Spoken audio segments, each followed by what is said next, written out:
திருநெல்வேலியின் வெப்பத்தில் கூட எப்போதும் ஒரு குளிர்காற்றை தேடி உலாவுபவன் கோபால். 16 வயது. தாய் தந்தையேற்று வளர்ந்த அவனின் வாழ்க்கையில் ஒரு வெப்பம் என்றே இல்லை. மாமன் சுப்பையா இரத்தம் ஒன்றாயிருந்தும் இரக்கமோ கருணையோ இல்லாதவன். அடித்தும் திட்டியும் தினமும் அவன் உயிரை உறிஞ்சு கொண்டிருந்தான்.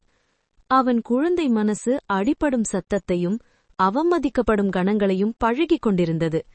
ஆனாலும் விதி ஒருநாள் திடீரென சாய்ந்து வரும் என்று யாரும் நினைக்கவில்லை. சுப்பையா எங்கிருந்தோ வந்த ஒரு பக்தி வேகத்தில் கோபாலையும் கூட்டிக் கொண்டு மதுரை மீனாட்சி அம்மன் கோவிலுக்கு சென்றார். அதிகாலை ஒளி கோபுரங்களின் மேல் விழ கோவில் முழுவதும் மல்லிகை நறுமணம் நிரம்பியிருந்தது.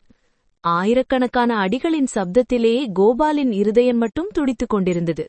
அந்த கூட்டத்திலும் அந்த சத்தத்திலும் திடீரென அவன் கண்கள் ஓர் மென்மையான முகத்தின் மீது நின்றன. கௌரி, 15 வயது. பழிச்சென்ற கண்களில் வெட்கமும் பள்ளிப் பறவையின் நிதானமும் கலந்திருந்தது. பாட்டியை பிடித்துக்கொண்டு நீர்நிலையின் அருகே மலர் வீசிக் கொண்டிருந்தாள். ஒரு கணம், ஒரு பார்வை. அந்த பார்வை மதுரையை மௌனமாக்கிவிட்டது. கோபாலின் கால்கள் தன்னாகவே அவளை நோக்கி நடந்தன. கௌரி மெதுவாக தலை உயர்த்தி சிறிய சிரிப்பால் அவனை வரவேற்றாள். உன் பெயர்? அவள் மெதுவாக கேட்டாள். கோபால், அவன் நாணத்துடன். நான் கௌரி. அவர்களின் குரல் இருவரும் மட்டுமே கேட்கும் அளவுக்கு மெதுவானது. அவள் அவனை பார்த்த விதம் அவரது உள்ளே எங்கோ நெற்றி சுருக்கத்தை நேர்த்தியாக தழுவியது போல் இருந்தது. எதுக்கு இப்படி சோகமா இருக்க? என்னை சந்தோஷமாக இருக்க மாமன் அனுமதிப்பதில்லை என்றான் அவன் கசப்பான சிரிப்பொன்றுடன். அந்த ஒரு வாக்கியமே கௌரியின் இதயத்தை பிளந்தது. இருவரும் என்னென்ன பேசினார்கள் என்று பின்னர் நினைவில் பிடிக்கவில்லை. ஆனால் விடைபெறும் முன்பு கௌரி மெதுவாக சொன்னாள், ஒரு நாள் மறுபடியும் சந்திப்போமா? நிச்சயமா என்றான் கோபால். அதற்கான காரணமே இல்லாமல் அவன் உள்ளுக்குள் ஒரு அழுத்தமான நம்பிக்கை எழுந்தது. அந்த நிமிடம் அவன் வாழ்க்கைக்கு விதி ஒரு சிறிய விதையை வைத்துவிட்டது. மதுரையிலிருந்து திரும்பியதும் சுப்பையாவின் கொடுமை மேலும் அதிகரித்தது. ஒரு இரவு சிறிய தவறுக்காக தீவிரமாக அடிக்கப்பட்டவன் இரத்தத்தோடு போராடி உயிரோடு பிடித்து ஓடினான். யாருக்கும் சொல்லாமல் இருளில் மூழ்கும் சாலை வழியாக ஓடிக்கொண்டே இருந்தான். அடுத்த நாள் ஒரு அன்பான அக்கம் பக்கத்தவர் கருணை காட்டி அவனை சென்னை பேருந்தில் ஏற்றினார். சென்னை வெப்பத்திலும் குளிரிலும் ஒரே நேரத்தில் கொடுமை செய்யும் நகரம். பசியும் மலைச்சலும் ரயில் நிலையப்படிகளும் தேங்காய் குடுவைகள் தூக்கும் வேலைகளும் அவற்றில் கோபால் உயிரை தாங்கிக் கொண்டான். ஆனால் எத்தனை இரவுகள் இருந்தாலும் ஒரு நினைவு மட்டும் அவன் நெஞ்சை காக்கிக் கொண்டிருந்தது. கௌரி. மல்லிகை மணம், அந்த சிரிப்பு. 6 வருடங்கள் கழித்து பார்த்தால் அவன் 22 வயதாக மயிலாப்பூரில் ஒரு வக்கீல் அலுவலகத்தில் சின்ன உதவியாளராக அமைதியான வாழ்க்கை நடத்திக் கொண்டிருந்தான். ஒரு மதியம் கோப்புகளை எடுத்து ஒரு பெரிய வழக்கறிஞரின் வீட்டுக்கு சென்றபோது அவனை வெடிப்பாக தட்டியது அந்த நினைவு. வீட்டின் கணவாயில் துணிகளை ஒழுங்குபடுத்திக் கொண்டிருந்தாள் கௌரி. கோபாலின் கைகள் குலுங்கின. கௌரி திரும்பினாள். கண்கள் பெரிதாயின. கோபாலா? கௌரி. அடுத்த சில நொடிகள் அவர்கள் இருவருக்கும் உலகமே நின்றது. நீ உயிரோட இருக்க? அவள் கண்ணீர் கலந்த சிரிப்புடன் கேட்டாள். உன்ன நினைச்சுதான். அந்த சந்திப்பின் மகிழ்ச்சி நீண்ட கால துன்பத்தின் மீது பூத்த பூவாக இருந்தது. இருவரும் நீண்ட நேரம் பேசினார்கள். கடந்த ஆண்டுகளின் காயங்களையும் போராட்டங்களையும் பகிர்ந்து கொண்டார்கள். கௌரியின் கண்களில் பெருமை மின்னியது. நீ நான் நினைச்ச மாதிரி நல்லவனாத்தா வளர்ந்திருக்க என்றாள் அவள் மெதுவாக.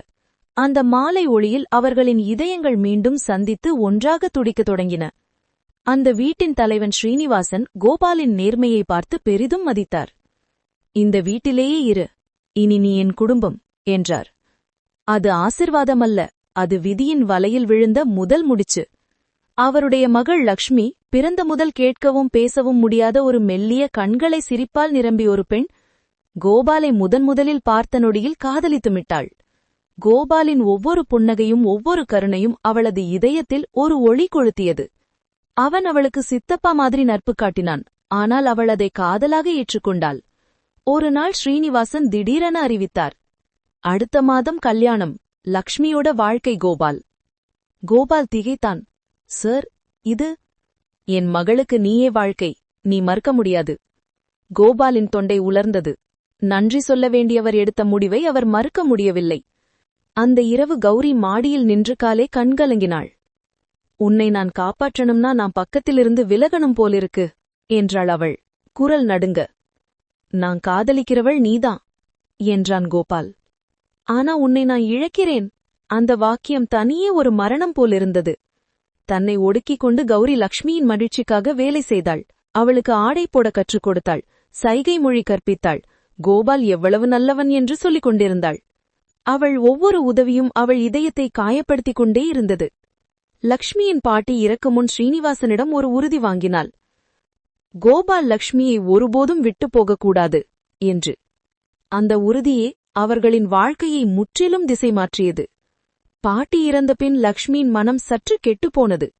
பயம் பாசமாக மாற வேண்டிய இடத்தில் பேராசையாக மாறிவிட்டது. கௌரியை அவள் எதிரியாக கண்டு கொண்டாள். ஒருநாள் சிறிய விவாதத்தில் லக்ஷ்மி கோபத்தின் உச்சியில் கௌரியை அறைந்து விட்டாள்.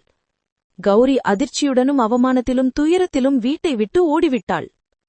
அன்று இரவு கோபால் தனது அறையில் சும்மா அமர்ந்து கொண்டிருந்தான்.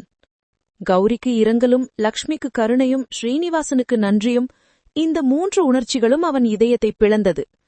யாரையும் நான் காயப்படுத்த முடியல, யாரையும் நான் சந்தோஷப்படுத்தவும் முடியல என்றான். அவன் மெதுவாக எழுதினான் 2 கடிதங்கள், ஒரு கௌரிக்கு, ஒரு லக்ஷ்மிக்கு.